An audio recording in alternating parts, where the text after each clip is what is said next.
La pregunta que surge cuando alguien muere es ¿por qué Dios no hizo algo? Igual sucede cuando no llega el dinero, cuando no puedes alcanzar lo que estás pidiéndole al Señor. Vamos hoy a través de la palabra a entender por qué en algunos casos Dios no va a cumplir tu petición. Yo quiero primero que todo pues recordar a la hermana Alba. Este fue el domingo, este domingo que pasó, Día de las Madres. Ella pasó a tomarse su foto. Usted sabe que siempre que hay un evento especial hay un lugar para la fotografía. Y ella pasó a tomarse su foto. Yo quiero que usted vea, mira, una mujer que batalló por más de 10 años por el cáncer. Lo neutralizaba, volvía. Y mírele cómo la tenía el Señor a pesar de su proceso de quimio, a pesar de que este día de ayer murió por paro respiratorio a causa de la metástasis que hizo el cáncer en el pulmón. Pero ahí estaba. O sea, es la diferencia cuando estamos con Dios. Cuando estamos con Dios podemos estar en la peor circunstancia, que Dios nos da la fuerza y nos levanta. Amén. Mira, en la vigilia pasada, hace no menos de un mes, mi esposa lo contaba, ella no podía levantar, los brazos no los podía pasar de aquí, pero ella tenía el deseo de alabar al Señor, de levantar sus manos. Y cuando finaliza la vigilia me dice, pastor, mire, yo deseaba alabar al Señor. Y mira, le empezaron a llegar acá, entonces ella podía hacer esto. Y no podía hacer esto, pero podía hacer esto. Y contenta porque pudo alabar al Señor. ¿Cómo Dios va cuidando de sus hijos? ¿Cómo Dios va cuidando de aquellas personas que caminan con Él? Yo quiero ir a la palabra del Señor y entender por qué, por ejemplo, me contaba en el intermedio el hermano Nadine, me decía él que cuando unos meses atrás muere su madre, la familia de él reunida, ciertos conocidos le decían a la familia de él, pero vemos a Nadine como si no le hubiera dolido la muerte de su mamá. Él vivía al lado de la casa de su mamá, él cuidaba de su mamá, pero la gente espera que tú te vuelvas nada, que tú llores, que tú te desesperes. Y él decía, es la paz que uno siente en el corazón, la paz que Dios le ha dado, y el saber uno que todo el mundo tiene que morir, que uno tiene que partir, y mientras estemos seguros que la persona que partió con Dios, pues eso da una paz y una tranquilidad. Lo malo es cuando no sabemos si esa persona partió con el Señor. Hoy vamos con esta enseñanza a asegurarnos que cada uno de nosotros partamos con Él. Porque es que no sabemos el día. Mira, esta persona que la amaban mucho porque fueron más de 10 años aquí en la congregación. Tenía 51 años apenas. 51 años. Y a veces vemos la muerte como por allá a los 100, y si tienes 80 lo ves como a los 120, y si tienes 20 piensas que eso es para los viejos, pero se mueren adolescentes, se mueren niños, se mueren adultos, se mueren ancianos, y no sabemos en qué momento pasa, en qué momento llega la muerte. Como decía esta mañana, podemos estar en un lugar y se puede caer el techo, podemos salir a la calle y nos puede atropellar un carro, y morimos por el techo o morimos por el carro que nos atropelló. Como me contaban en el intermedio, o escuchaba que una persona estaba en su casa, dentro de su casa, y murió en esta semana porque pasaron unos vándalos disparando y el tiro le cayó a él dentro de su casa. Entonces, uno puede morir donde quiera. ¿Por qué? Porque la muerte es lo único seguro que tenemos en la vida. Nuestra vida no está comprada. Usted puede decir, yo quiero vivir hasta los 100, ¿sí? Pero no puedes estar seguro que vas a vivir hasta los 100 años. Entonces, observa esta palabra del Señor. David era un hombre que desde pequeño tenía una relación personal con Dios.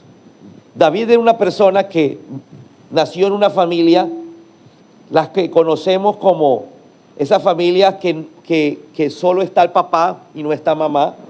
Puede ser al contrario, pero David se crió con el papá. Y David se crió con otra familia, se crió con unos hermanos que lo menospreciaban.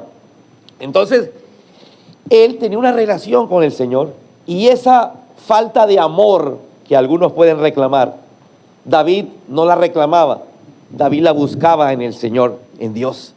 Porque muchos buscan lo que no han encontrado en las personas. David buscaba lo que no había encontrado en Dios. Y David adoraba al Señor desde joven. Cuando tiene 17 años tiene la oportunidad de enfrentarse a un gigante y matarlo sin ser un guerrero, sin ser un soldado. Llegó a ser rey a los 30 años. Y a pesar de la importancia del cargo y lo grande que fue, jamás se apartó del Señor. Al contrario, su vida giraba en torno a su Señor. Al punto que Dios dice en el Antiguo Testamento, y después lo corrobora en el Nuevo, que Dios veía a David con un corazón conforme al corazón de Dios. Porque David hacía lo que Dios le mandaba a hacer. Pero si hacemos una encuesta familiar, de pronto la familia no iba a decir, es que es el mejor papá. Cuando vemos a David como papá, no fue un buen papá. Cuando vemos a David como esposo, no fue un buen esposo. Tuvo muchos fracasos. Al contrario, dice la Biblia, que cuando llegó el momento de su muerte, lleno de vida, lleno de salud, de años, murió solo. ¿Sí? ¿Por qué? Solo no de personas, no porque se sentía solo, sino porque no estaban ni los hijos, ni las esposas que tuvo. ¿Todo por qué? Porque sencillamente los hijos, muchos lo odiaban, porque es que nadie nace sabiendo ser papá. Nadie nace sabiendo ser esposo. Nadie nace sabiendo ser hijo. Muchas veces nos cuesta relacionarnos con los demás. Muchas veces tenemos emociones encontradas que no nos permiten ser lo que queremos ser. Y David era una persona de carne y hueso como usted o como yo, pero alababa al Señor. Se acercaba a Dios. Y David, cuando ya era rey, cuando ya estaba en el trono, tuvo la muerte de un niño recién nacido, un hijo, de una mujer que él se enamoró, pero ese niño se enfermó gravemente. Mira lo que dice la palabra. David no comía nada y se pasaba toda la noche tirado en el suelo. Es decir, había desesperación, ansiedad, había dolor, rogándole a Dios que curara al niño. ¿Cuántas personas no le han pedido a Dios, sáname? Dios, sana a alguien. Señor, dame dinero. Señor, necesito un empleo. Señor, ayúdame con esto. Señor, ayúdame con aquello. Vamos hoy a encontrar la respuesta de Dios. Mire lo que pasa. Dice que no comía, desesperado, Dice, sus consejeros, como era el rey, le pedían que se levantara del suelo y comiera. Pero David se negaba a hacerlo. Como papá, sentía un gran dolor al ver a su bebé en el estado en que estaba. Sentía un gran dolor y lo reflejaba. Se desesperó, lloró, oró, tirado en el suelo sin comer. Al séptimo día, el niño murió.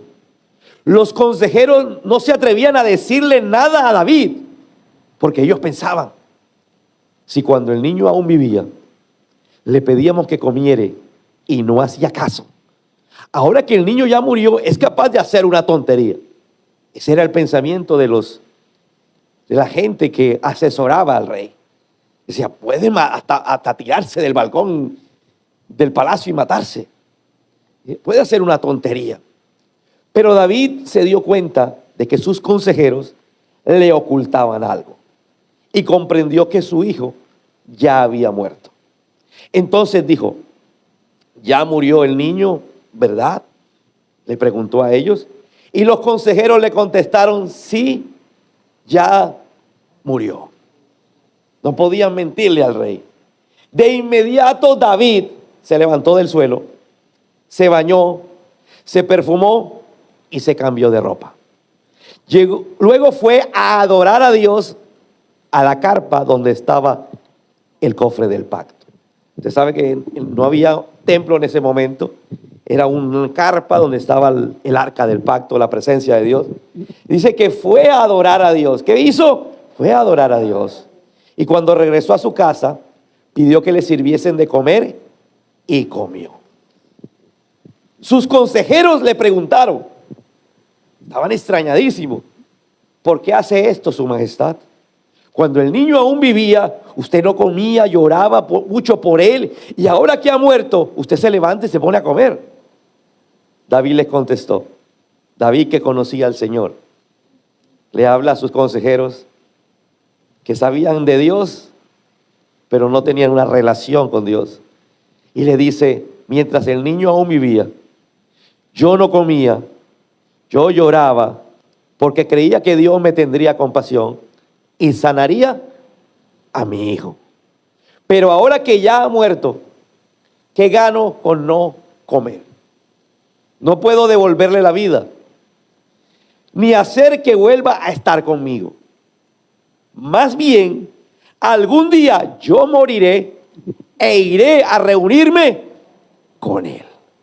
Mira lo que dice una persona que tiene una relación con Dios, sabiendo que su bebé, por ser bebé, por no tener conciencia todavía de pecado, al morir iba a estar con el Señor, iba a estar en la eternidad.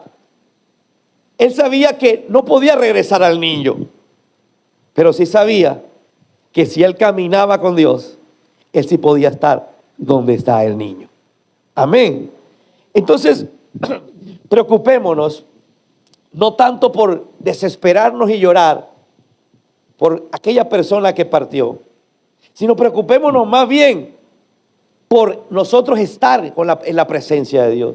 Es que si caminamos aquí con el Señor, vamos a estar en la eternidad con Dios. Más bien algún día yo moriré e iré a reunirme con Él. Veamos qué dice el Salmo 103, versículo 14. Bien sabe nuestro Dios cómo somos. Bien sabe que somos polvo. Dice el salmista, nuestra vida es como la hierba que pronto se marchita. Somos como las flores del campo. Crecemos y florecemos, pero tan pronto sopla el viento, dejamos de existir. Y nadie vuelve a vernos. Mira cómo el salmista describe la muerte.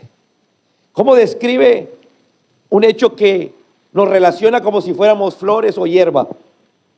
Hoy estamos, mañana no. Ninguno de aquí sabe cuándo va a morir. Solo sabemos que vamos a morir. No sabemos cuándo. Solo Dios sabe cuándo. No sabemos cómo. Solo Dios sabe cómo. Pero aquí el asunto no está en cómo vamos a morir ni cuándo vamos a morir, sino ¿estás tú preparado para la muerte? ¿Estás tú listo para irte con el Señor o quedarte? Veamos qué dice Pablo en la Biblia, en primera carta a los Corintios. Dice la palabra del Señor, ustedes saben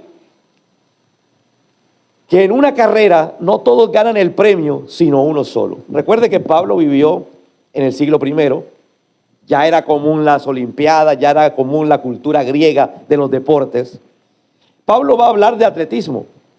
Pablo dice, en una carrera no todos ganan el premio, sino uno solo, ¿cierto? Uno solo es el que va a llegar. Dice la palabra, pues nuestra vida como seguidores de Cristo es como una carrera. Diga conmigo, como seguidores de Cristo. No como creyentes en Cristo. Creyente que no sigue a Cristo no está en la carrera. El creyente que sigue a Cristo está en la carrera. Dice, pues nuestra vida es como seguidores de Cristo. Como seguidores de Cristo es como una carrera. Así que vivamos bien para llevarnos el premio. Los que se preparan para competir en un deporte dejan de hacer todo lo que puedan perjudicarlos. Un deportista deja el trago. Usted no ve que los futbolistas nuestros, los borrachos, salen de un equipo, entran en otro y nunca triunfan en realidad. En cambio, Cristiano Ronaldo pone la gaseosa a un lado y gaseosa no. Porque lo perjudica. Trasnocho no, dice Cristiano Ronaldo, porque lo perjudica. Entonces no trasnocho, no gaseosa, no trago. Porque un deportista tiene que dejar las cosas que lo perjudican a un lado. Y Pablo nos está asemejando a un deportista y nos está diciendo, es una carrera y tenemos que dejar lo que nos perjudica. Los que se preparan para competir en un deporte dejan de hacer todo lo que pueda perjudicarlo y lo hacen para ganarse un premio que no dura mucho. Un deportista se gana un premio y ya. La felicidad del momento. Nosotros, en cambio, lo hacemos para recibir un premio que durará para siempre. Hay un premio que usted puede tener y es que usted viva para siempre. Es que usted después de la muerte resucite como Cristo resucitó. Pero para eso tiene que correr en esta carrera. Esta carrera de la vida. En la carrera de la vida hay que correr y correr bien, como dijo Pablo. Quitando todo lo que me perjudica. Todo lo que la palabra me dice que me perjudica. Para poder llegar a la meta y ganarme el premio de vivir para siempre. Yo me esfuerzo, dice Pablo en la Biblia, yo me esfuerzo por recibirlo. Así que no lucho sin un propósito. Porque hay gente que no lucha esta carrera porque no sabe para qué la corre. El que la corre porque sabe que va a haber un gran premio, que es la vida eterna. Va a vivir una vida diferente a los demás. Hay gente que busca a Dios por una necesidad solamente. Hay gente que busca a Dios por plata, por sanidad, por liberación, por sentirse bien, porque le devuelva al marido, porque le haga un favorcito. Pero hay otros que buscamos a Dios por el premio mayor. Yo no sé aquí cuántos quieren ganarse los secos. ¿Cómo se llama eso? La pata. En el chance, ¿cómo se llama? La patica. Exacto. ¿Cuántos van por el premio mayor? El premio mayor es la vida eterna. Corre por el premio mayor. No corre por las arandelas. No vayas solo por un milagrito. El mayor milagro es la vida eterna. Pero para eso tienes que correr y correr bien. Quitando todo lo que te perjudica. Todo lo que Dios dice que te perjudica y corriendo hasta el final. Porque la Biblia dice que el que persevera hasta el fin, ese será salvo. De nada sirve haber competido. De nada sirve haber iniciado la carrera. El asunto es terminarla. Y terminarla como la terminó esta hermana. Creyéndole al Señor. Aquí en el servicio, adorando al Señor. Con todos los problemas del mundo. En su casa, en su hogar, con su familia. Pero creyéndole al Señor. Ahora, ¿y por qué Dios no la sanó? Si ella creía. Porque esa fe la llevó al premio mayor. Esa fe en la sanidad la llevaba a creer en Dios. Y esa fe la lleva a la eternidad. Muchas veces tú tienes problemas que Dios nunca va a resolver. Pero mientras tú sigas creyendo, tú estás alimentando la fe en Dios. Y esa fe te lleva al premio mayor. Dice la Biblia, continuemos con la lectura, al contrario. Ayúdame. Al contrario, vivo con mucha disciplina y trato de dominarme a mí mismo. Pablo dice que vive con disciplina. Yo les pregunto a ustedes, ¿los deportistas tienen que tener qué? Disciplina. ¿Usted ve la diferencia entre el disciplinado y el indisciplinado? ¿Cuántas figuras de fútbol hemos tenido con mejor dicho, con algo natural para jugar? Y usted dice, wow, este va a ser. ¿Cuántos cracks han salido de Colombia antes de los 18? Y a los 25 no los vemos. ¿Amén? ¿Por qué? Porque no tuvieron disciplina. Lo mismo es con el Señor. Me es necesario vivir una vida de disciplina. Jesús hablaba del camino angosto y del camino ancho. Dice, tienes que tomar el camino angosto. El camino angosto soy yo. Yo soy el camino, la verdad y la vida. Nadie llega al Padre sino por mí. Pero el camino ancho, que es el de la perdición, como lo dijo él, cualquiera puede caminar por ese camino. Solo el que vive bajo la disciplina del Señor podrá caminar por el camino de la salvación. Dice Pablo, pues si anuncio a otros la buena noticia, no quiero que al final me descalifique a mí mismo. Pablo dice, tengo que ser autodisciplinado, porque soy yo el que rechazo el pecado. Eres tú quien tienes que tomar la determinación.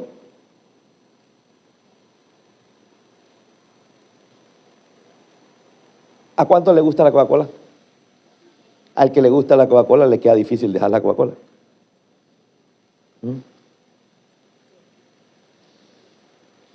¿Cierto? Pero si eres deportista de alto rendimiento, tienes que dejar la Coca-Cola. Si no eres deportista de alto rendimiento, sigamos tomando Coca-Cola. Pero en la vida cristiana, en la vida con Cristo, somos deportistas. Hay cosas que nos van a alejar de Dios. Es ahí donde tenemos que ver lo que Pablo nos dice. Él dice, puedo llegar a ser descalificado. Y Pablo fue el más grande apóstol que hubo después de los 12. Pablo no fue de los 12. Pablo escribió casi todo el final de la Biblia. Y él dice, ¿y qué tal que me descalifiquen? Por eso tengo que vivir en la disciplina del Señor. Tengo que tener el dominio en las cosas. Salmos 146. Cuando ese hombre muere, ¿se vuelve qué? Y ese día mueren con él todos los planes que hizo. Yo no sé cuántos planes ha hecho, pero te pregunto, ¿has hecho el único plan que verdaderamente tiene importancia? Estar con el Señor en la eternidad.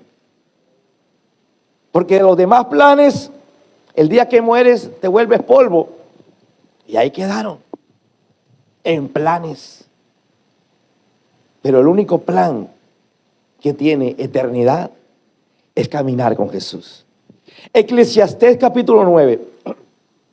Los que aún vivimos sabemos que un día habremos de morir. Ahí nadie tiene objeción, ¿verdad? Todos estamos vivos, ¿cierto? Pellizque al que ves muerto por ahí, no hay. Todos estamos vivos. Pero los muertos ya no saben nada, ni esperan nada, y muy pronto son olvidados. Tú lloras al muerto, recuerdas al muerto, y con el paso del tiempo se olvida al muerto. Entonces le está hablando a los vivos. Con la muerte se acaban sus amores, sus odios, sus pasiones, su participación en todo lo que se hace en esta vida. Ánimo pues, comamos y bebamos, alegres, que Dios aprueba lo que hacemos. Vistámonos bien y perfumémonos. Puesto que Dios nos ha dado una corta vida en este mundo, disfrutemos de cada momento con la mujer amada. ¿Aló? No con la del frente. Disfrutemos cada día esta vida sin sentido, porque esta vida es sin sentido. Pues solo eso nos queda después de tanto trabajar. Y todo lo que podamos hacer, hagámoslo con alegría. Vamos camino a la tumba, dice el escritor de Eclesiastés. Todos desde que nacemos vamos camino a la tumba. Lo que pasa es que hay caminos que duran un poquito más de trayecto. Amén. Y allá no hay trabajo ni planes, ni conocimiento, ni sabiduría. No es que fui ingeniero. Allá no hay conocimiento ni sabiduría. Juan escribe lo que dijo Jesús. Jesús le contestó, tu hermano volverá a vivir. Marta le dijo, claro que sí. Cuando llegue el fin, todos los muertos volverán a vivir. ¿Quién era Marta? Una amiga desde la infancia de Jesús. Marta tenía una hermana llamada María. María tenía un hermano llamado Lázaro. Lázaro se murió. Eran 3 hermanos que jugaron bola de trapo con Jesús, compartieron con Jesús. Jesús les predicó cuando ya Jesús empezó a predicar. Y Marta, que sabía lo que Jesús le había enseñado, le dice, claro que sí. Cuando llegue el fin, todos los muertos volverán a vivir. Quien pone su confianza en mí, aunque muera, vivirá, contesta Jesús. Vamos a repetir qué contestó Jesús.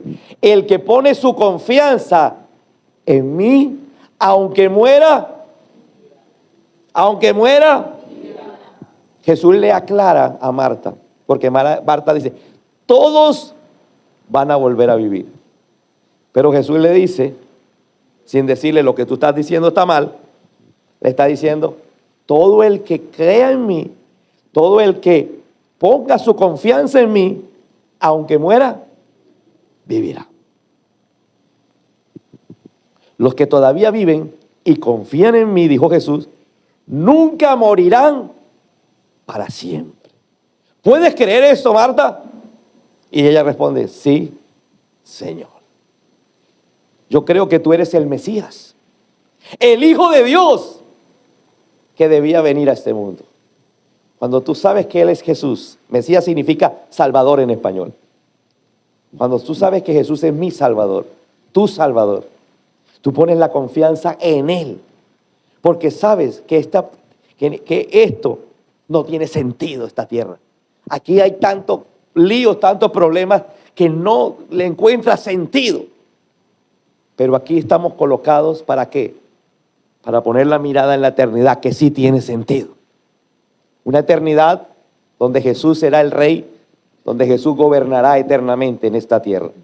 Primera carta a los Corintios. Dice la Biblia lo siguiente: hermanos míos, lo que es de sangre y carne no tiene cabida en el reino de Dios. Diga conmigo, tóquese el gordito si quiere. Esto no tiene cabida en el reino de Dios. Porque el reino de Dios, ¿qué es? Eterno. Les voy a contar algo que Dios tenía en secreto. No todos moriremos, pero todos seremos transformados. En un abrir y cerrar de ojos, cuando Cristo vuelva, dígale que está a tu lado, métale un codazo. Cristo viene, vuelve. Ya Jesús había muerto ahí. Pablo no conoció a Jesús vivo, en carne y hueso. Pablo conoce a Jesús resucitado. El apóstol Pablo conoce el mismo Jesús que usted y yo conocemos. El Jesús por fe. Y fue el más grande apóstol que hay en la Biblia. Dice Pablo, en un abrir y cerrar de ojos, cuando Cristo vuelva, se oirá el último toque de trompeta. Y los muertos volverán a vivir para no morir jamás. ¿Y nosotros seremos qué? O sea, los que están vivos en ese momento no van a morir porque están vivos, van a ser transformados. Dios cambiará estos cuerpos de nosotros, nuestros, que mueren y se destruyen, por cuerpos que vivirán para siempre, que nunca serán, o sea que su cuerpo será mejor que el de Superman. Su cuerpo será mejor que el de Spider-Man, porque dice que no se destruye. Cuando esto suceda, se cumplirá lo que dice la Biblia: la muerte ha sido destruida. ¿Dónde está ahora su victoria? Hablando de la muerte. ¿Dónde está su poder para herirnos? Hablando de la muerte. El pecado produce la muerte y existe porque hay una ley. Pero gracias a Dios podemos vencerla por medio de nuestro Señor Jesucristo. Usted no puede vencer el pecado con sus manos. ¿Cuántos aquí han tratado de vencer el pecado? No, pastor, pero yo soy bueno. A usted nadie le preguntó si era bueno. Le hablamos de pecado. La gente es buena, pero pecadora. Y la gente mala pero pecadora. Te voy a hablar de los buenos pecadores y de los malos pecadores. Se considera que es malo aquella persona que mata, ¿sí? El asesino del barrio, el ratero del barrio. Pero se habla de que es buena la señora de la casa, ¿sí? El caballero que trabaja. Así que catalogamos nosotros los buenos y los malos. Pero tanto el uno como el otro peca. La Biblia me habla del chisme. La señora de la casa es buena, pero chismosa. La señora de la casa es buena, pero resulta que esa señora habla mal del marido. Amén. Tanto el bueno como el malo se encomienda a Dios. El malo dice: Señor, ayúdame en esta vuelta que voy a hacer. Que la vuelta me salga bien. El bueno también. Entonces, ¿dónde está la diferencia? La diferencia entre cuando hay una relación personal, Dios no te va a aceptar lo malo. Dios te va a hablar al corazón. Tú vas a sentir que algo estás haciendo mal y eso se llama pecado. Cuando tú tienes una relación con Dios, Dios te dice, no tienes a alguien que te siga, no es una iglesia de policía donde todo el mundo está detrás tuyo. ¡Ey, eso no se hace! Me contaron el cuento de iglesias que mandan a seguir a los hermanos a ver qué hacen. Imagínate eso. ¡Pillao! Cuando uno tiene una relación personal con el Señor y tú vas para lo malo, tú sabes que estás haciendo lo malo. Por eso la primera reacción del ser humano es alejarse de Dios. Veamos a Adán y Eva cuando pecaron. Se alejaron de Dios. Se escondieron de Dios. Mira, la gente cuando peca deja de venir a la iglesia porque se quieren esconder de Dios. El pecado nos lleva a escondernos de Dios después de haber tenido una relación personal con Él. Por eso, mis queridos hermanos, dice la palabra del Señor, manténganse firmes y nunca dejen de trabajar más y más por el Señor Jesús. Y sepan que nada de lo que hacen para Dios es inútil. Primera carta del apóstol Pablo a Timoteo. Esto es verdad. Si morimos por Cristo, también viviremos con Él. Diga conmigo, si muero por Cristo, entonces también viviré con Él. Mira, señores, no nos echemos mentiras. Si a usted le cuesta estar en la iglesia, donde adoramos a Cristo, donde hablamos de Cristo, una vez por semana, hora y media, ¿usted qué va a hacer allá en la eternidad? Si a usted le va a molestar que Jesús esté, porque en la eternidad vamos a estar en la tierra.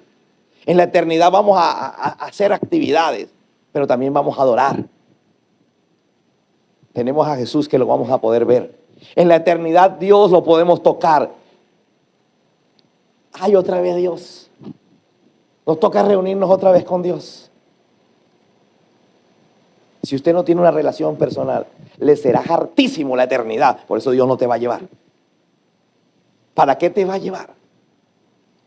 Si te va a parecer hartísima estar adorándolo. Si a usted le cuesta adorarlo a Él, levantar las manos, arrodillarse, empezar a hablar con Él, te parecerá hartísima la eternidad tener que hablar con Dios. Por eso aquí Dios escoge quién se va con Él. El que lo sigue, dice la palabra. El que lo sigue. Volviendo a David, David no era el mejor papá, ni el mejor hijo, ni tampoco era, escúchame, el mejor esposo. Pero para Dios era el mejor. Porque lo buscaba, lo adoraba. Y David está en la eternidad. Tanto así que Dios lo escogió para que dentro de su descendencia apareciera María y José.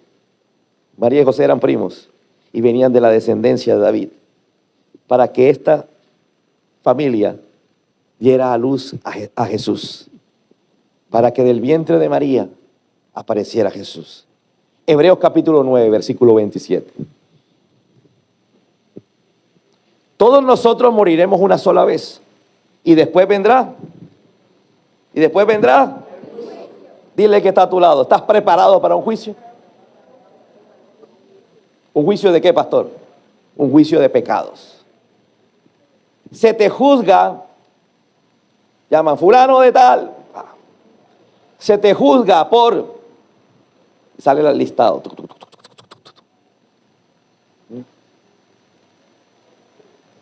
Imagínate. Ay, no, pero yo soy pelado.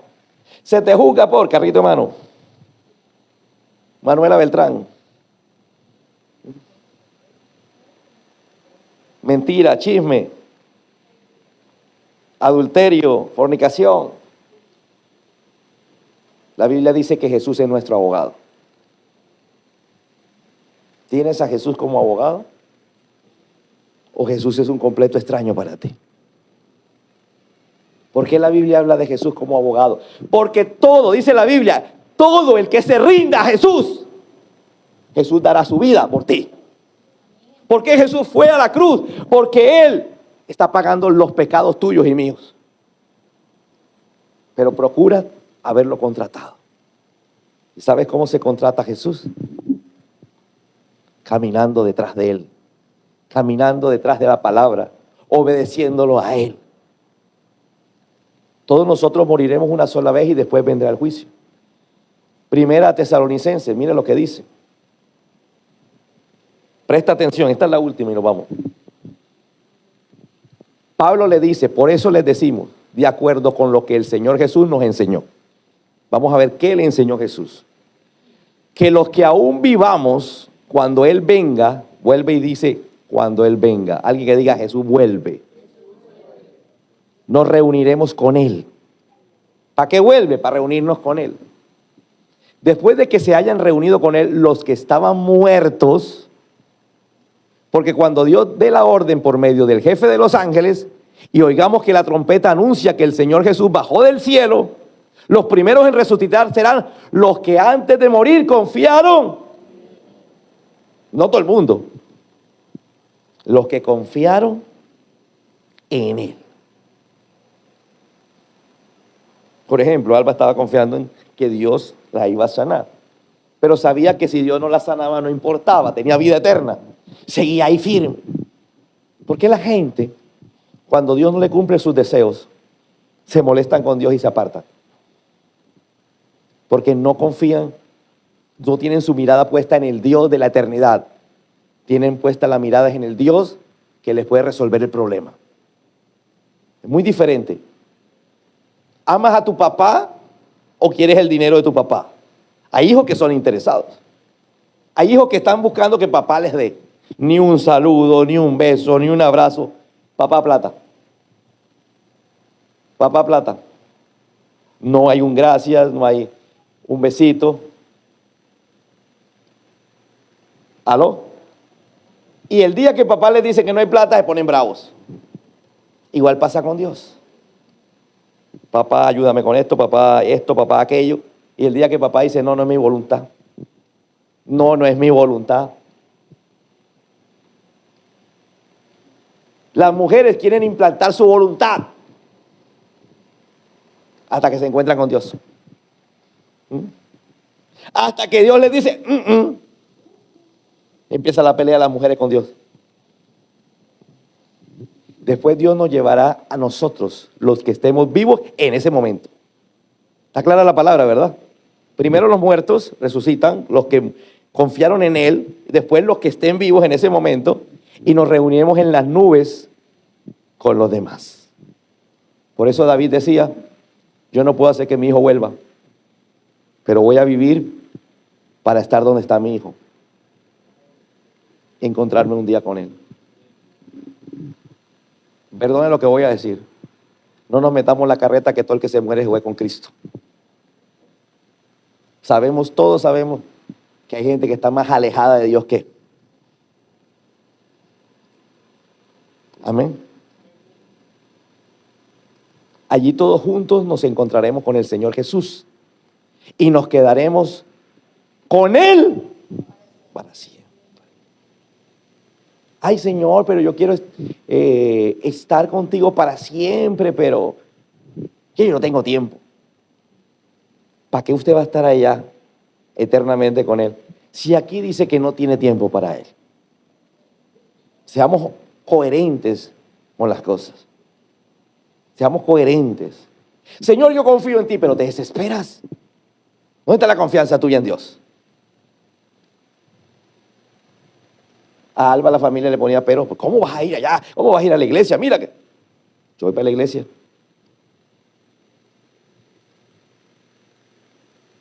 Se gozaba las alabanzas, se gozaba la palabra, creía en el Señor. No sé cuántos necesitaban esta palabra, no porque se vayan a morir hoy, sino porque empieza el camino para la salvación. Bow.